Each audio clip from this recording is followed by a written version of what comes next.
এইদিকে আসো।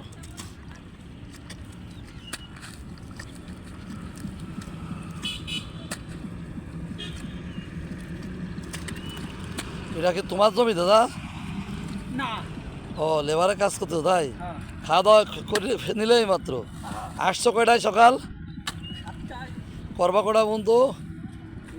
12টা পর্যন্ত। 12টা। কত দেবে আপনার পারিশ্রমিক? 500। 500। আমাদের সাথে কথা বলেন, কত দেবে? 500। 500। আচ্ছা ঠিক আছে, করেন। এই আইলটা ঘাড়ি দেওয়া বলে, তাই না রে? হ্যাঁ।